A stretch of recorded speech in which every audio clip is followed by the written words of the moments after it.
Club या नावानं आज बोटिंगचा सुरुवात झाली आहे।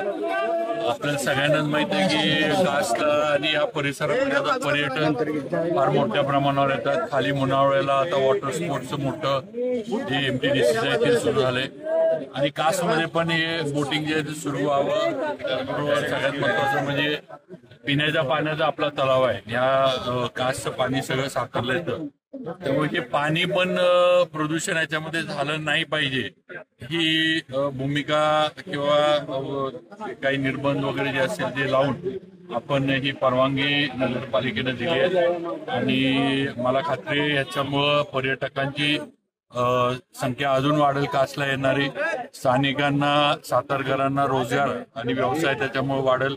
फक्त मी कास बोट क्लबच्या जे सर्व पदाधिकारी आहेत त्यांच्याकडनं काही अपेक्षा एवढ्याच करतो की एक तर सेफ्टी येणाऱ्या सगळ्या पर्यटकांची त्यांनी बघावी। सगळं जे आहे इथं कुठेही येणाऱ्या पर्यटकांना त्रास नाही झाला पाहिजे, त्यांची सुरक्षितता जी आहे ती आपण जपली पाहिजे। दुसरं म्हणजे तलावामध्ये प्रदूषण होता उपयोगी नाही हे आपण लक्षात ठेवलं पाहिजे। कुणीही माझी मी बापट साहेबांना सीओना पण याआधी बोललोय आणि आदित्य अभय वगैरे सगळे आहेत की कुणालाही बोटीमधनं खायचं किंवा पिण्याचं कोल्ड्रिंक असेल काही असेल ते अजिबात बोटीमधनं नेऊन द्यायचं नाही, कारण आपल्याला माहिती आहे की इथून गेलं की मध्ये पिशवी टाकून दे, मध्ये कोल्ड्रिंकच्या बाटल्या टाकून दे, असले प्रकार होणार। त्यामुळे जसं फॉरेस्टवाले बारकाईनं वासोट्याला आता आपण ट्रेकला जातो, फॉरेस्टवाले जसं बारकाईनं बघतात किंवा नाही न्यायचं नाही तर दंड करणार, तसं बारकाईने ठेवलं पाहिजे। कारण शेवटी व्यवसाय वाढला पाहिजे, पर्यटक आले पाहिजेत, ह्या सगळ्या गोष्टी ही एक बाजू आहे। त्याचबरोबर आपल्या तलावाचं जे सगळं सौंदर्य आहे, इथले जे काही पाण्याची जी क्वालिटी आहे, याच्यात प्रदूषण होऊ नये, सगळं तलावाचं सगळ्या परिसराचं सौंदर्य पण जपलं गेलं पाहिजे। ही पण बाजू, या दोन्ही बाजू जपून हा सगळा व्यवसाय बोट क्लबचा कास बोट क्लबच्या माध्यमातून चालावा अशी माझी अपेक्षा या निमित्तानं व्यक्त करतो।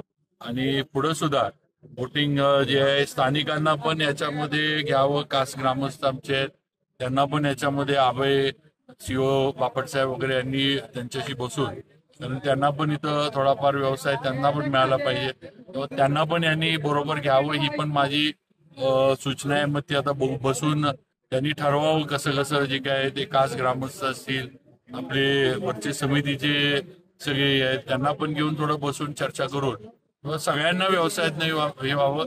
आणि स्थानिकांनी पण लक्षात ठेवावं की आता सुरुवात आहे, लगेच स्थानिकांनी सुद्धा सुरू झाले नाही की स्थानिकांनी पण फार टोकाच्या भूमिका घेऊ नयेत, कारण मध्यंतरी काही लोक थोड्या तक्रारी वगैरे सुरू झाल्या होत्या, पण असं करू नये। शेवटी एक सुरुवात आहे, आज त्यांनी पण जे काही इन्व्हेस्टमेंट आहे बोटी आणणं खरेदी करणं सगळ्या गोष्टी केल्या, त्यामुळं त्यांना पण बोट क्लबच्या माध्यमातून स्थिर स्थावर होऊ दे आणि नक्कीच मग नगरपालिका अन्य अभय फडतरे आणि त्यांचे सर्व सहकारी आणि स्थानिक योग्य मार्ग पुढच्या याच्यासाठी पण काढतो।